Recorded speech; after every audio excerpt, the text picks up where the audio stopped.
Hi, everybody. Welcome to the WVHuddle.com Prep Football Podcast. Another big week in the books last week of high school football. Of course, we record this every Wednesday at 218 Capitol Street at Adelphia Sports Bar and Grill, right in the heart of downtown Charleston.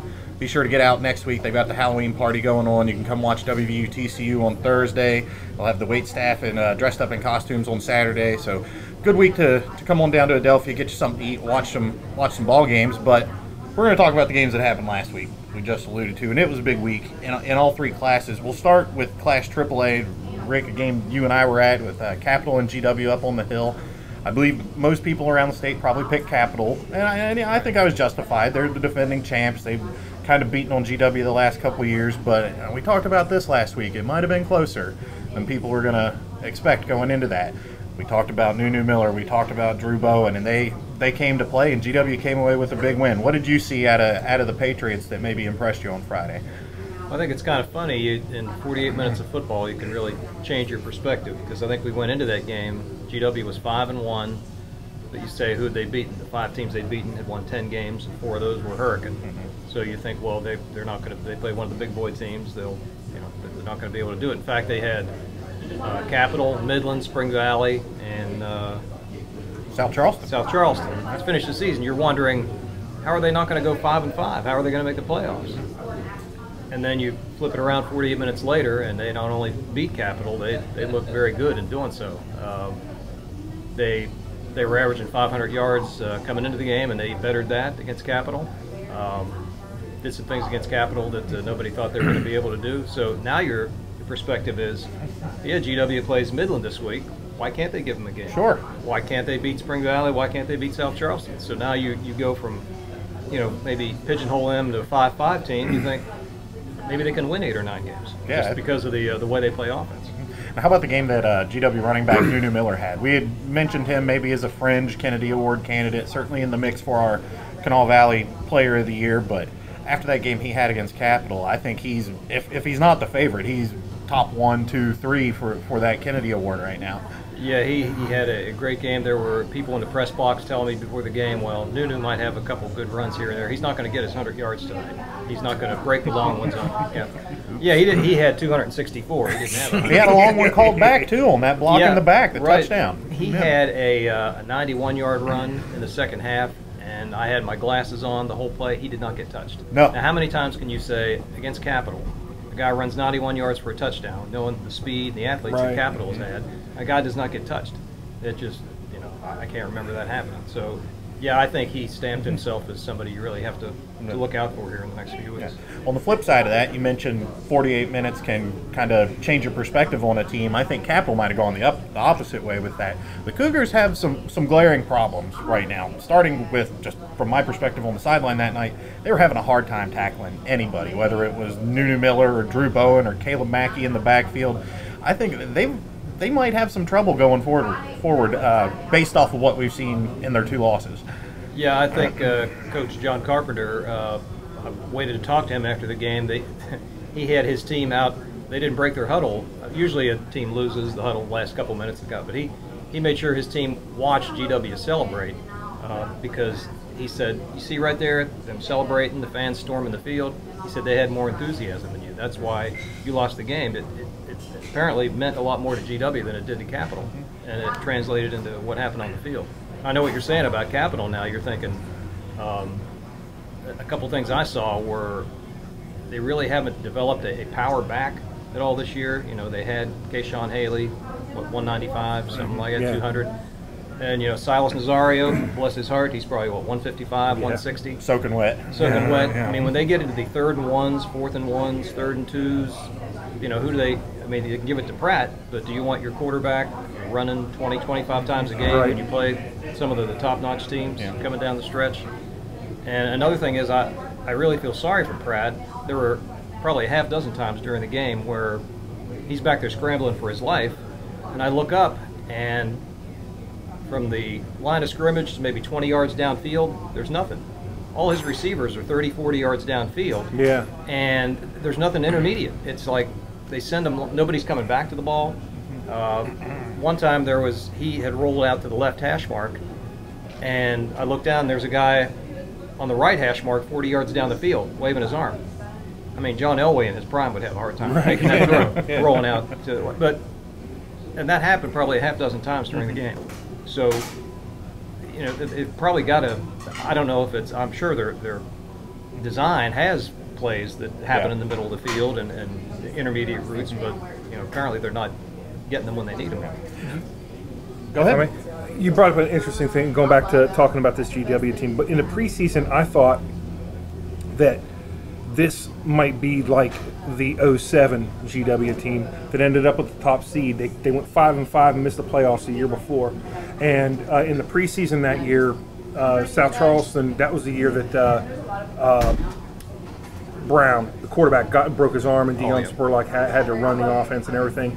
And Capital had, you know, Malik Witten and Tyrone Gord back and everything. And GW kind of came into the season off the radar and ended up going 9-1, beating Parkersburg in the regular season, having the number 1 seed. I think I compared the Kennedy race last week to 2007. I thought this GW team has had that potential, you know. I want to talk a little bit about it in my parting shot, you know, with some things, but it's. I see a lot of similarities in how this season has progressed for them. The last thing I want to hit on GW, and maybe something that's not getting as much pub, is that secondary at GW's. You know, Capital's first series, Pratt to Max Shavers on that long pass, you think, all right, here we go, long night for GW, but they clamped down after that. Shavers didn't get much, Crunchy Bays didn't get much, freshman Kerry Martin didn't get much, and, you know, a lot of that was, like you mentioned, the guys just not coming back to the ball, Pratt having to scramble around, but, you know, they were keeping those guys away from the football for the most part of the game, and Capital, that's kind of what Capital has been known for the last few years, is being able to get those big chunks of yards through the air if it's not working on the ground, and it wasn't there for him Friday. Yeah, Max Shavers catches that long pass, and I asked the Capital statistician, Rob Scott, I said, who is this guy? I said, I don't think he's caught a pass all year, and he went back and checked, and he had. He got 63-yard first series of the game, touchdown.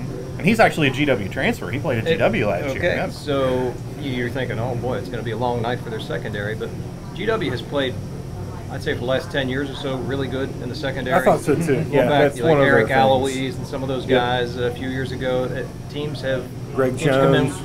Teams come in with a lot of passing yards, but when they play GW, it kind of gets cut in half. Yeah. And I really didn't see that coming Friday, but you know, it could be going back to that. You know, it really seemed like it legitimized a lot of GW's weapons. I know you've been talking about Bowen for a while. Yeah, Drew Bowen's been I think, was it Grishaber that had a huge game? Yeah, Grishaber had 10, 11 catches, I think. Yeah. It was a bunch. And it just seems like you know, we kind of knew about these weapons, but seeing them do it against Capital really legitimized a lot of these guys. Absolutely. And we'll move on to a game from Class AA last week, game you covered, Ryan. Herbert Hoover gets that big win over Wayne, and we had an article in the paper this week about how Wayne's back's kind of against the wall now, but it seems like, you know, sky's kind of the limit for Herbert Hoover coming off of that win. They've got to be feeling good getting that monkey off their back. You know, coaches will rarely say that one game is more important than another, but being in that stadium at the end of that game, and the announcer comes on and says, we've been waiting 12 years for this, everyone's celebrating, and, you know, you could really feel in that stadium that was a big game.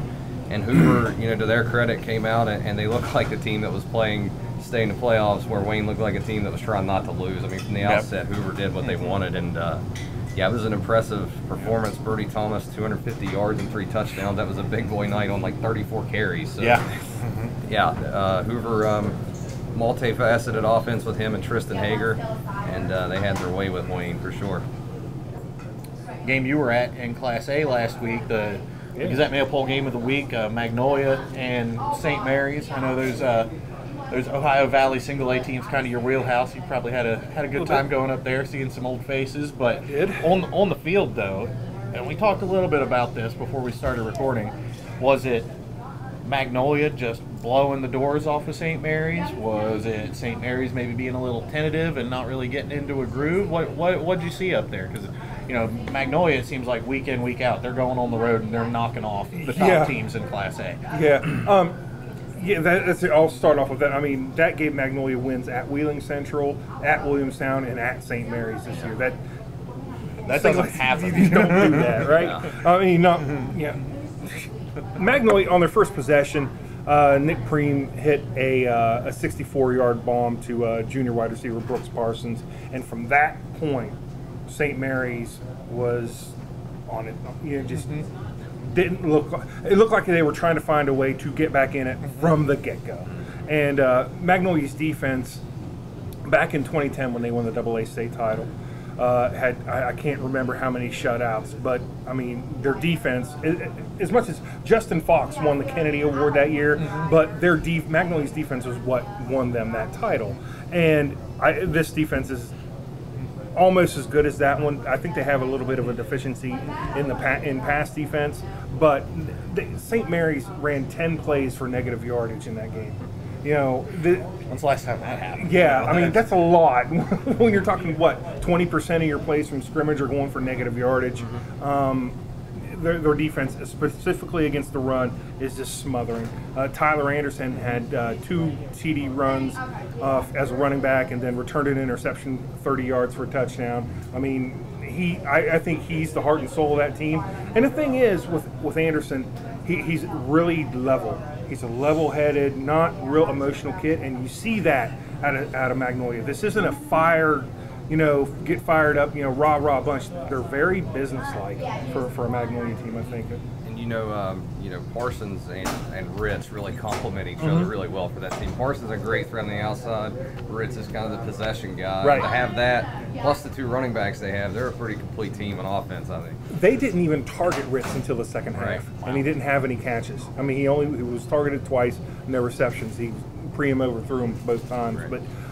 They didn't need to. They ran the sprint draw with Anderson that just picked up chunks of yards almost, not every handoff, obviously, but enough times that it made a difference. And St. Mary's didn't really get its offense clicking until it was out of hand. With apologies to teams like Wheeling Central, Buffalo, man.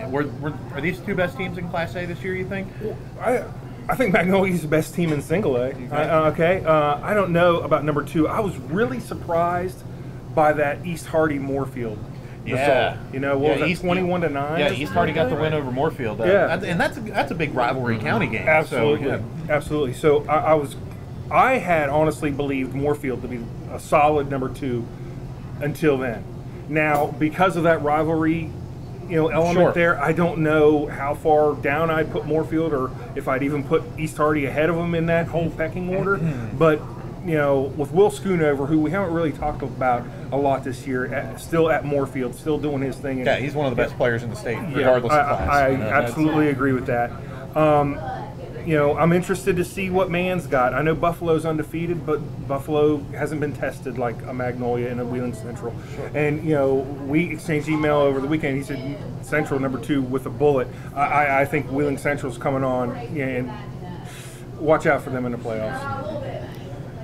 Always. Yeah. I mean, except for last year, pretty much they didn't. I don't think they made it. Every year that I've paid attention to high school football in West Virginia, watch out for Wheeling Central. Yep.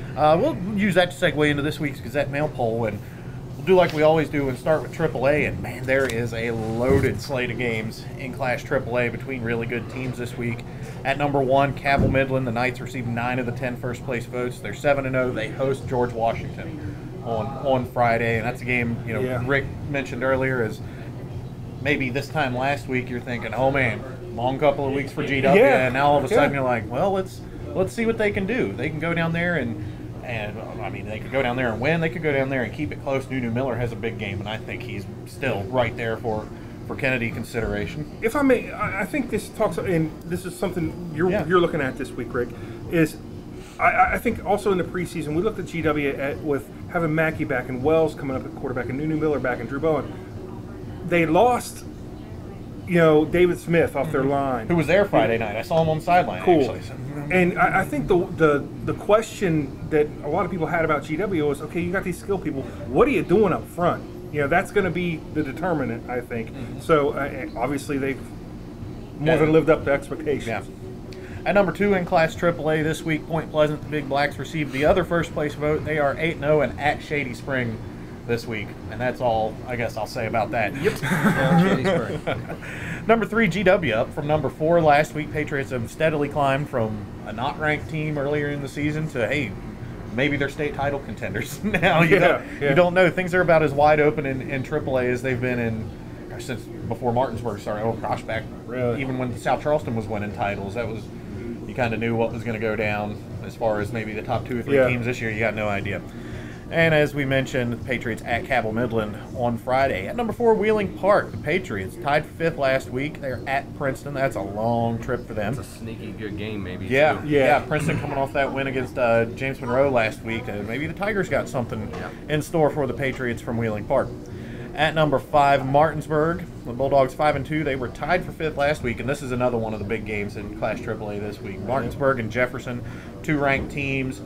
I think it was 2007 was the last time a team. 2004? No. Oh, no. I was answering the wrong question. No, Go ahead. I think it was 2007 the last time an Eastern Panhandle team beat Martinsburg, Perhaps. and it was Jefferson.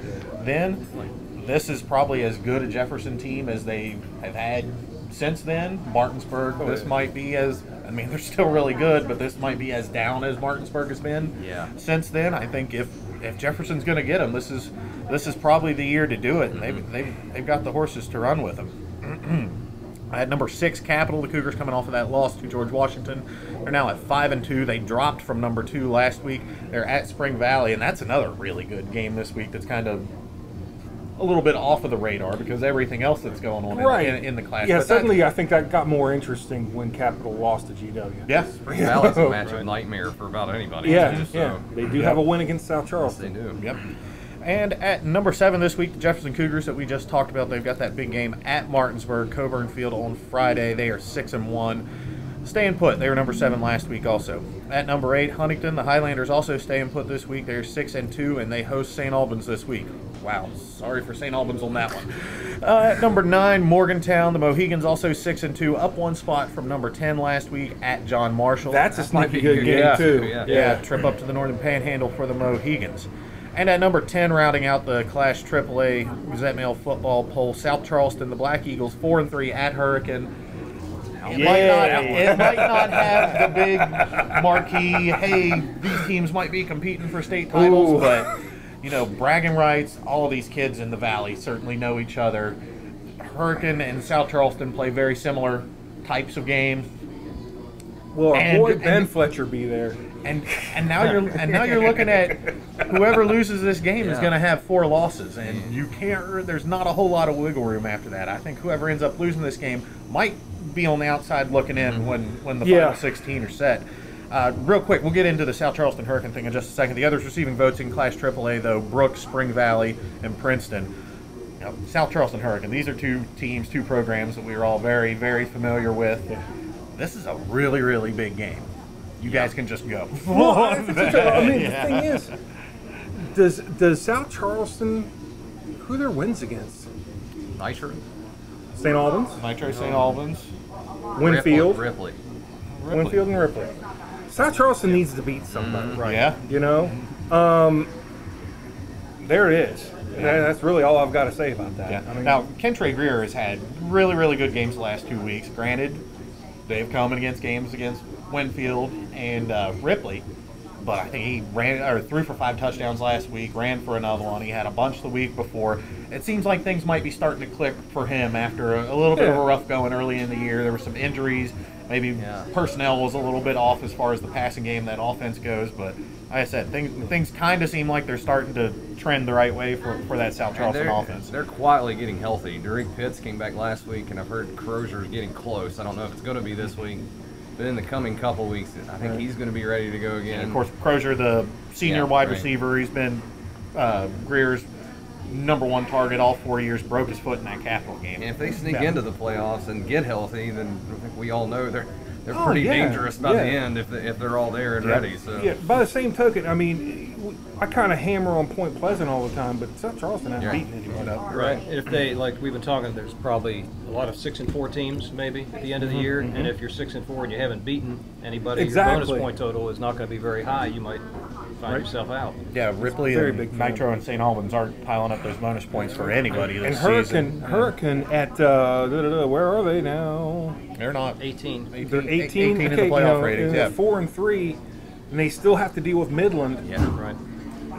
I think this is almost a play-in game for Hurricane. They got to have this game. I think they're going to be on the outside. SC still got GW too. Yep. So it's equally as important to Good both. I would point. say. South Charleston's 17, Hurricane's 18. Yep. So All right, moving on to Class AA. No surprises at the top. Number 1, Bridgeport, the Indians, 10-0 with that 7-0-1 record.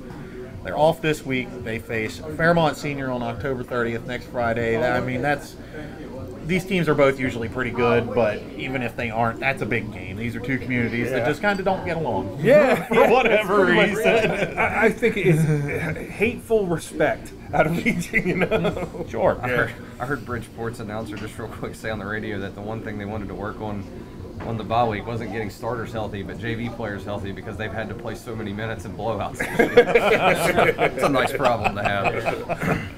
Oh, at number 2 in Class AA this week, Tulsa. The Rabels moving up from number 3 last week. They are 7-0. That's enough. Maybe for the de facto Cardinal Conference Championship here with game against Chapmanville this week. Of course, Chapmanville kind of licking their wounds. They caught a whooping against Mingo Central last week. Most eye-popping scores of the week. Yeah, I think so. At number 3, Bluefield. The Beavers are 5-1. They are at Oak Hill this week. Number 4, those Mingo Central Miners we just mentioned, moving way up in the poll from number 7 last week. They host Scott this week, and things seem to be going right for Yogi Kinder down there. They are, the Tulsa loss aside, it seems like they're getting a little bit better every week. They started out. They were number 2 in the preseason poll, and then got knocked down with that early loss, and then have been creeping back up. I don't think we were all that off about Mingo Central. Yeah. If Mingo played Tulsa tomorrow, would any of us take Tulsa again? Even I don't when think they that already I beat would. them once? I would not. At number 5 this week, Fairmont Senior, dropping down from number 2 last week. Polar Bears and Jefferson played a fantastic game last week. Came down 1-point game, and Jefferson ended up winning that. Fairmont Senior hosting AAA Buchanan Upshur this week. At number 6, James Monroe, coming off that loss to Princeton that we mentioned earlier. It was their first loss of the season. They drop. Actually, they don't drop. They stay right the same. They were at number 6 last week, and they host Liberty Raleigh this week. So there you go. At number 7, Kaiser, the Golden Tornadoes, 6-2, up from number 9 last week, off this week, and then big rivalry game for them against Frankfort on October 30th. Mineral Bowl. At number 8, Chapmanville, dropping down from number 5 last week after getting dismantled by Mingo Central. They're at Tulsa. Number 9, Lincoln. The Cougars up 1 spot from being tied for 10th last week. They host Grafton. Lincoln kind of quietly getting back into things after that. Was it South Harrison loss they took earlier in the year? They lost 12-7 to South Harrison. And at number 10, I believe this is their first appearance in the poll. They were in and then dropped and then back. Sorry. But number 10, Weir, they weren't rated last week. How about that? Exactly. And they host Brook this week. And, Weir's pretty good, but Brook, another team, really since that Wheeling Park game, it seems like, okay, here comes Brook, here comes Brook, here comes Brook. This will be a test for them, but that's a tough haul for Weir also. Others receiving votes in Class AA, Robert C. Byrd, Herbert Hoover, and Roane County. I've been over this before. What's Herbert Hoover got to do to get some love? Well, they went from 1 point last week. They got 6 this week, so another win over Roane County this week will probably help a lot. Yeah, that'll be a big one. Herbert Hoover and Roane County. As Tyler May we finally get to see him this week. We've heard a lot. We finally get to see what all the hype is about. Excuse me. In Class A, coming off a game we talked about, that win against St. Mary's, Magnolia gets all 10 first-place votes. They were number 1 last week. They're undefeated at 8-0, and they're at Tyler Consolidated this week. Number 2, Wheeling Central, 7-1. They are off this week. They host Carrick, Pennsylvania, the week after that. At number 3, Buffalo, the Bison, kind of like GW in Class AAA, slowly started climbing up the polls. Undefeated at 7-0, up from number 5 last week. They make that trip to Fayetteville on Friday. At number 4, Moorfield, they are 6-1. They are at Greenbrier West, which they dropped down from number 2 last week after that loss. St. Mary's, number 5 this week, dropping from number 3 last week. They are 6-1, and they host South Harrison this week. That'll be a good game. That'll be a really good game. At number 6, the Hillbillies are 6-1, up from number 8 last week. They host Nicholas County. Did I see some crazy play from the man game last week where a punt got returned the wrong way for a player touchdown, for Sherman, but it Sherman. had hit a man player, so it ended up being down after all of that. I saw one of the man assistant coaches, the guy I went to college with. He sent me the video. Man, you got to see this. It was pretty wild. Oh, where was that? At Man, number 6. Number 7, East Hardy, 6-1, up from number 9 last week. They host Berkeley Springs. At number 8, Williamstown, they are 5-2, dropping from number 6 last week. They don't play Friday, they play Saturday at Parkersburg Catholic. Excuse me. At number 9, South Harrison. Hawks are 6-1, down 2 spots from number 7 last week. They are at St. Mary's this week, and rounding out the Class A portion of the Gazette Mail football poll, Tug Valley at 6-2, not rated last week, at Montcalm on Friday. The others receiving votes in Class A: Bishop Donahue, Tyler Consolidated, Meadowbridge, and Pendleton County. Any thoughts? Anywhere to go with Class A or anything we didn't get into here, guys? I was a little bit surprised that East Hardy didn't rise more. You know, coming off that win. I mean, they are 6-1. Other than that, I mean, Buffalo, I think is a good example of football being a game of attrition. Yeah, they're 7-0 and at number 3, and I don't mean to, you know, poo-poo anything they've done, but you know, beat somebody. Yeah, well, they got to beat somebody, and other teams are, you know, taking losses and slinking below them. I mean, there was a year that I remember Robert C. Byrd coming into the play. Oh my God, it was 2007.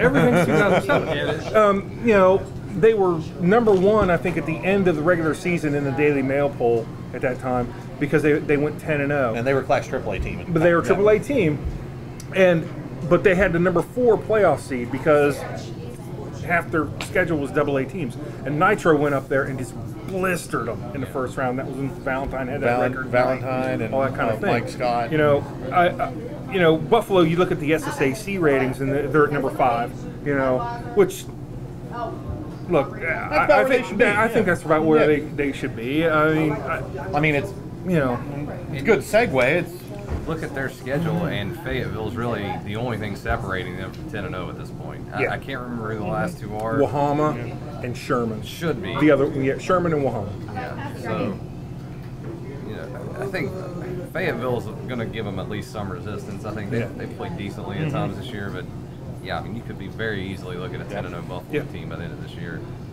Well, that's a good segue. Next thing we want to get into is the SSAC playoff ratings. We've kind of held off on putting too much stock into these because, as we talked about before the show, you know, those first couple batches, it's just like, oh, hey, here's a list of 15 undefeated teams and 10 teams with 1 loss and 3 teams that haven't won a game. There's not really that separation. You're not really seeing where the bonus points are going to come from and who's going to start to be slotted in where. Well, you know, we're through week 8 now. There's 3 weeks of regular season left, 9, 10, 11, and you're kind of starting to see where these playoff battles and the big games like a Hurricane in South Charleston are going to sort things out, I guess would be the way to put it. I mean, if you look at Class AAA, there's 1, 2, 3, 4, 5 teams at 4-3 right now. A 5-2 team, a bunch of 5-3 teams, a bunch of 5-2, 6-2 teams. So really, after the top maybe 3 or 4 in Class A, that could flip between now and then. Yeah. And, you know, the same could be said for any of the classes. There's a bunch of 6-2, 5-2, 4-3 teams in Class AA. You mentioned Robert C. Byrd. They're 4-3 right now, and they're the number 16 team. They would burn Bridgeport in the playoffs again. Yep. Same goes for Class A. Where do you think? Are there going to be any surprises, you think, teams that might shoot up these last couple weeks and slip in any class? And the opposite side of that, guys, are there any teams that, just looking at the list as it sits right now, look like they're in good position that you could see maybe falling out of that top 16? I put you on the spot. I was going to look at that very long. I think Tyler at number 17 in Single A, even though they got Magnolia this week, I think they've got a couple games on the other side of that are going to get them into that bottom half of the Single A bracket. Look at Van at number 15. They've got Cameron coming to town this week, which, you know, Cameron at 4-3 is a big game for the Bulldogs. I mean, that's 10 playoff points right there if they can get that win at home, and that's a haul from Marshall County all the way down to Van. Van Cameron playoff implications. Exactly, man. We've got Greenbrier East at 15 in AAA. They're an intriguing team. Yeah, and they go to Parkersburg South this week, who's at number 16. And that's a big game. Yeah, that's a big game. And they've also played Princeton in the last couple weeks, too. So I think Princeton, where are they? 10? Yeah. You know, 5 to 10. 10. I think Greenbrier East and or Princeton will end up in the field. I don't know that both of them will. Right.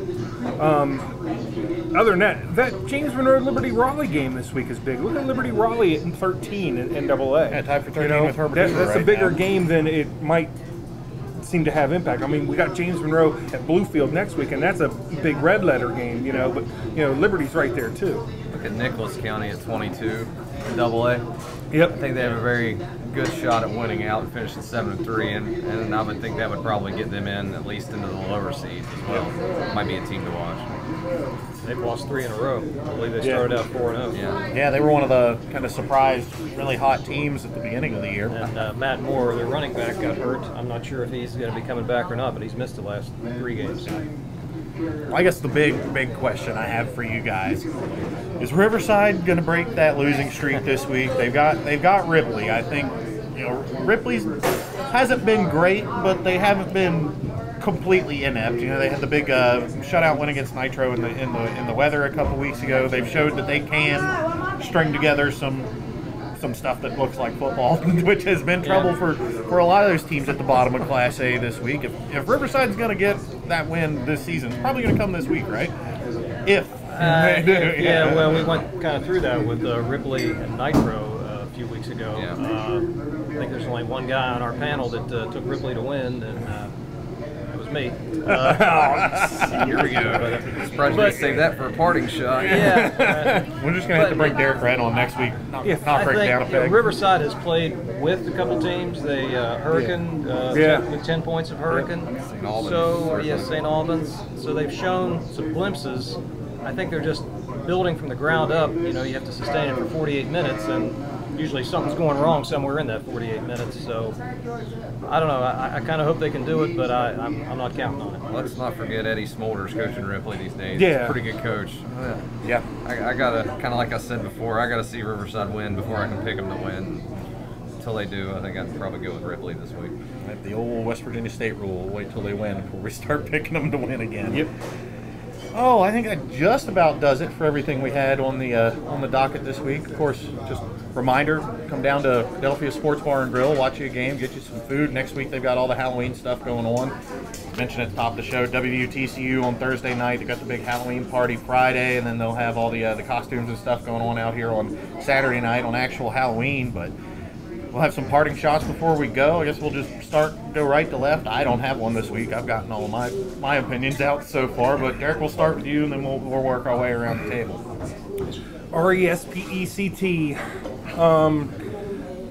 Look, something happened when I was writing the Buffalo, or not the Buffalo, I'm looking at Buffalo, the Magnolia St. Mary's game story last week. I went to McDonald's in St. Mary's since I didn't have Wi-Fi at the stadium. I'm sitting there, typing up my story, writing it, and 3 players from St. Mary's come in and sit down 2 booths down from me. And they get into this conversation, and one of the players says that he doesn't really even feel bad losing to them because they were so respectful, okay? They weren't talking trash, they weren't, they were good sports, okay? And this isn't about sportsmanship, this little rant that I'm going to go on. But what it is about is respect, and how overplayed I think the no respect or respect card is in sports, particularly in high school football, since that's what we're talking about. Look, GW got that big win against Capital this week, and all over social media from various people, mostly adults, I saw finally some respect. They said we were rebuilding this year. No, we didn't. No, who's they? They were the number 4 team in the poll last week. It's not like they came out of nowhere. I know. The thing is, people, I saw earlier this year a Magnolia fan do it, and I guess a Buffalo, fan has been doing it recently about the getting respect in the SSAC ratings. The SSAC ratings are a mathematical formula. Has nothing to do with public opinion one way or the other. Okay, look, if it's like I said about Buffalo earlier, beat somebody, win, keep winning, win some more, and respect comes with that. Okay, nobody owes you anything. All right. Every team out there is going out and competing for the same thing. And if teams are winning before you're winning, they're going to have the bulk of the attention. Okay? You just have to do it consistently. And trust me, respect comes with that. Mr. Britt, what you got for us this week? I thought Derek was on the verge of stealing it because I'm going up into his neck of the woods here, but a score, a big game, and a big win that kind of snuck under the radar a little bit last week. Tyler 13, South Harrison 7 last week. South Harrison was #1 in the SSAC ratings. I think they've been toward the mid to back of our poll. It kind of got me thinking, that whole region up there in Class A, 50, 75, 100-mile radius, Magnolia, Williamstown, all those schools, really creates quite a gauntlet up there. Now, Tyler made the playoffs last year, and I looked on Max Preps, and since '04, they have not made back-to-back playoff appearances. You might be able to answer when that might have happened last. Not too often, in the early 90s, when it first opened. But it's really kind of been one of the better, not talked about turnarounds. Yeah. And I looked at Tyler's schedule. The combined record of the 10 teams they play this year is 50-23 right now. And Oak Glen's at 2-5, and that's the only team on their schedule that has a losing record. Wow. So, just kind of a little shout out for Tyler, man. If they can sneak into this, it's a pretty good story, them making it 2 years in a row, especially up against that schedule. Mr. Rick Ryan, we'll wrap it up with you. Okay. I usually look at the schedule around the state and try to find like a small school Class A game, maybe a couple top 10 teams, but one that I don't know why caught my eye this week was Valley at Richwood, 0-8 Valley at 1-6 Richwood, and I'm thinking, if Valley doesn't win this, then they got Midland Trail the next week. They could be looking at 0-10, and this is just 2 years removed from 10-0. Yeah. So, 10-0 to 0-10, you really feel sorry for Mackie McCormick, the new coach. He comes in, you lose Benny Hopkins, who's been there forever, 30-some years. They don't have a home field this year. They've had to play at 3 other county fields.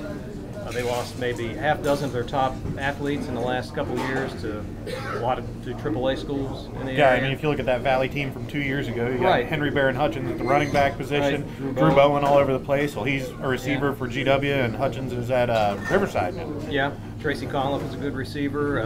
Last year I saw him play. I hear he's maybe going to GW or someplace like that.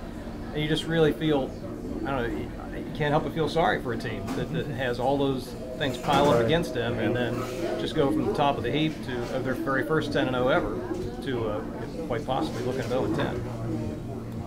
And I'm sorry to put a downer on everything. That's what caught my eye. Well, if you're picking them this week, I'll go with them. Well, Rick's not in first place in the Gurus anymore, so I mean, he's a lot closer to it than I am. Like I said, we're gonna have to bring Derek Red on one of these weeks, bring Rick down a peg or two. But yeah, I guess that'll do it for this week, everybody. Thanks for watching. We'll do it again next week. See you later.